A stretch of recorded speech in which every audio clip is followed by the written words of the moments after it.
Welcome people to this Object 274A review. But before jumping straight into the subject, I want to remind you that in the description of this video, you will find a link to an Amazon video on which I open crates for this tank. And you will get a possibility to win a tank within this video. So make sure to click on it, to take a look at it and to follow the instructions. Now let's roll. I was surprised, that's for the least, when it comes to this tank, for two reasons. The first is, it's a Russian medium.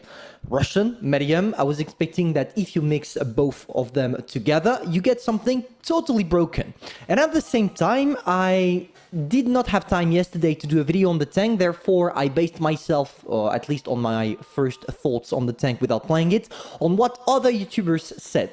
And I don't like to be the guy that tells you, no, I'm different than others, they are wrong, na.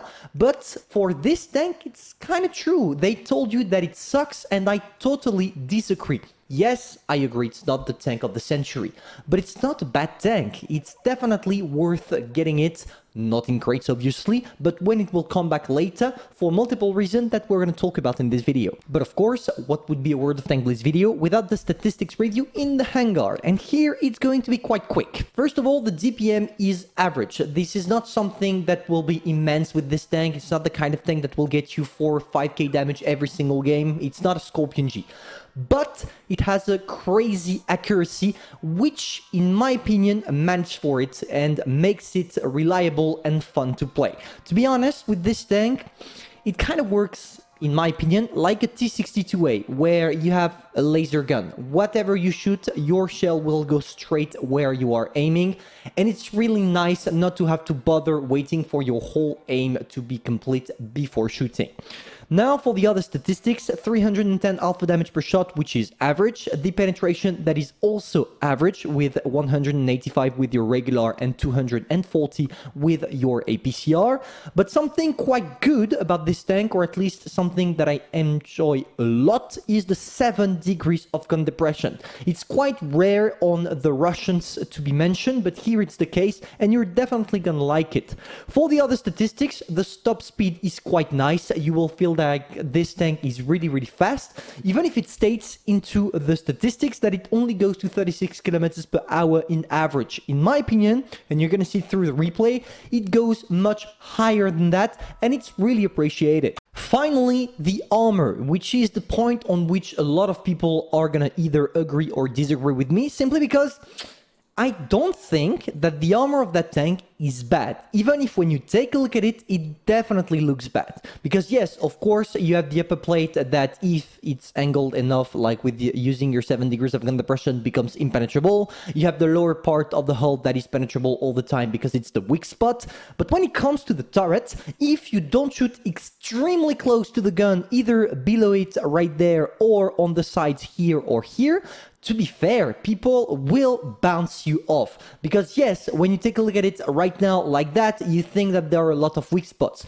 But I want to remind you that in battle, you are a medium, which means that you're going to move all the time. And to be able to sneak a shell exactly on this spot when you are moving all the time with the tank makes things really hard, which means that in defensive, if you use this tank correctly and only show your turret while moving a little bit from time to time, left, right, upward, backward, etc., you will get a lot of bounces, which are making this tank enjoyable. To summarize, in my opinion, the Object 274A is an alternative to the T-34-3, so if you're a T-34-3 lover, you will definitely have a nice time using the object, as long as you like having less alpha damage for a better accuracy and overall a better versatility. Now guys, let's take a look at two games. The one you're seeing right there, you see that I don't have any camos equipped or anything, simply because it's my first game with the tank. And obviously, as it's my first game, you're gonna see me play it like not a newbie, but someone that is trying the tank to see what the statistics are good about. So there we go, we sting the first shell on the T-49, and here you see the laser gun working perfectly. We were moving and shooting at a target that was at least at 100 meter without having our full aim circle complete, and bang, it got straight in. And this is the kind of things that makes this tank enjoyable in my opinion. And here you're gonna see how many mistakes I'm gonna do at this position, simply because I'm still learning where exactly to place my tank on this map, because here I was thinking, okay, I'm only showing my turret, they will bounce. But what I didn't see is that I had my hull exposed.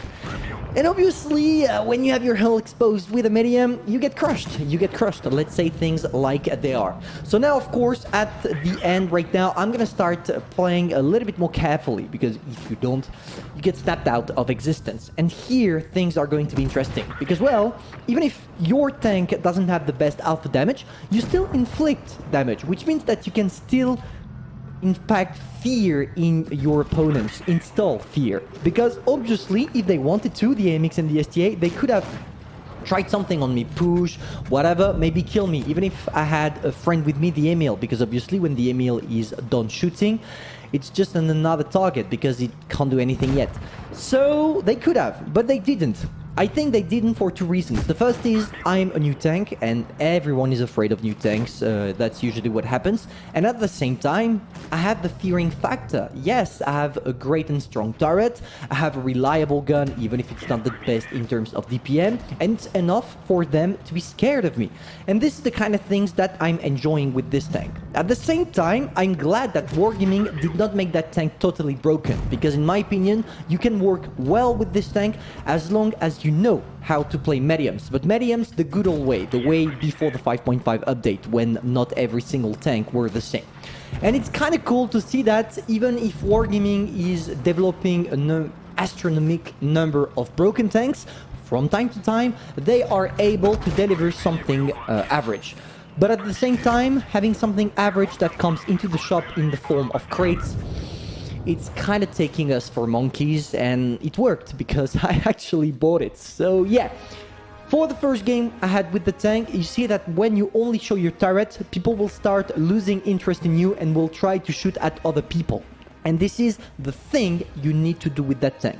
You want to do well with this tank, find an all-down position, and specifically an all-down position from which you also have other allies with you that will take shots for you. On top of that, something I forgot to mention is that this tank is crazy at making credits. Just take a look at that. 115,000 credits for just 3.4k damage. And at the same time, I'm gonna tell you something, I'm pretty sure that a lot of people will never buy that tank, which means that the ace tanker is going to be quite easy to get with this one. And if it's the case, I want to remind you that every time you do an ace tanker with a tier 8, you get 80,000 more credits at the end of the game, which means that it's going to be a great credit farmer. Now guys, to finish off with a second replay, here I started learning exactly how you're supposed to play that tank, and I mostly learned that you want not to be alone. And at the same time, you want to make sure to find a position from which you only show your turret.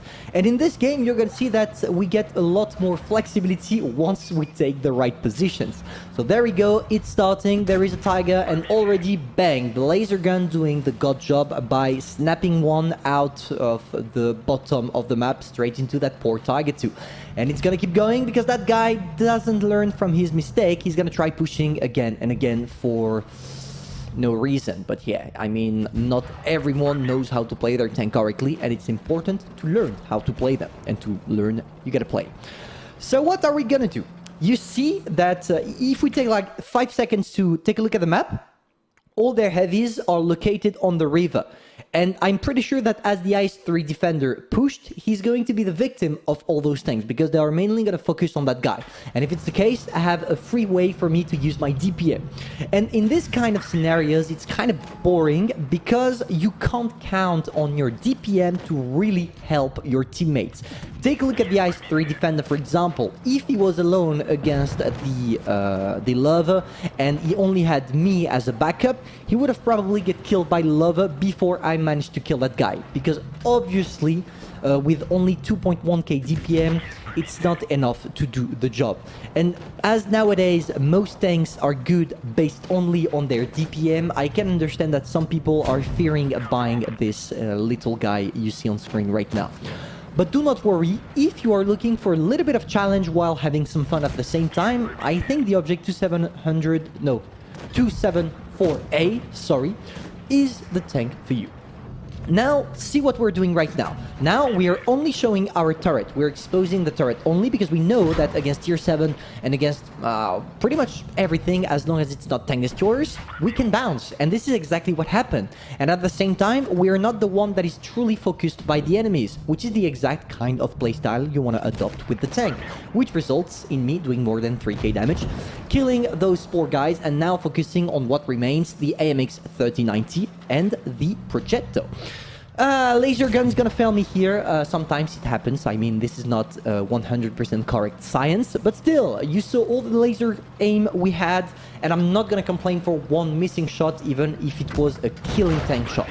We get the Progetto, we wait for the AMX, and here you're gonna see something that is a little bit boring about this tank. When it comes to the gun elevation, you only have 20 degrees, which is not enough for us to kill the 3090 in this exact spot.